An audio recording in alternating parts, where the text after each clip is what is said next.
Hello মামা। আরে বেটা আমি এখনো ঘুমি। আচ্ছা মামা, কাহিনী কি রে? ফেসবুকে ঢুকছিলি? আরে ফেসবুকে আমি এখনো ঘুমে রে বেটা।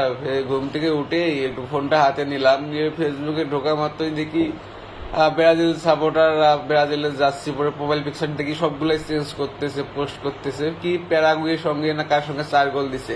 কাহিনী কি রে মামা? আজকে কোপার ফাইনাল হলো নাকি রে? হ্যাঁ, আরে বেটা আজকে মনে হয় কোপার ফাইনাল হলো, তুই জানিস না বেটা?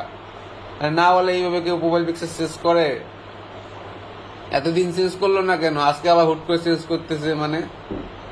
আরে রে বেটা তুই বেশি বোঝিস তুই। আজকে আমার মনে হয় আজকে কোপার ফাইনাল খেলা হয়েছে, বুঝছিস?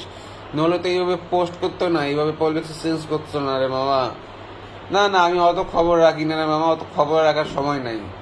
ঘুম থেকে উঠেই দেখি ফেসবুকে 6 অবস্থা। কি রে ভাই, এরকম অবস্থা কেন? ওমা, দেখি সবাই প্রোফাইল পিকচার চেঞ্জ করতেছে।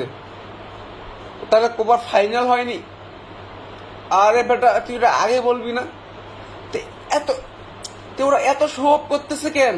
মানে বুঝলাম না, এত শো অফ করার কি আছে?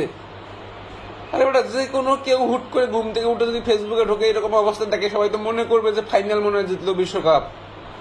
আরে না না না মামা, একটা ম্যাচ জিতে তো কাহিনী করার কি আছে মামা? এখনো কি ওরা শেষ 8-এ গেছে? আমরা তো বেটা শেষ 8-এ গিয়ে আমরা তো আজ 3 দিন আগে গিয়ে আমরা বসে আছি আমরা। আর ও বেটা এখনো তো ওরা পয়েন্ট টেবিলে 2 নম্বরে বেটা। কলম্বিয়া তো ওদের উপরে বেটা। মানে এত কাহিনী করার কি আছে মামা? এত শখ করার কি আছে বুঝি না মামা। রাখ বেটা, রাখা ঘুমাবো, রাখ রাখ রাখ রাখ রাখ।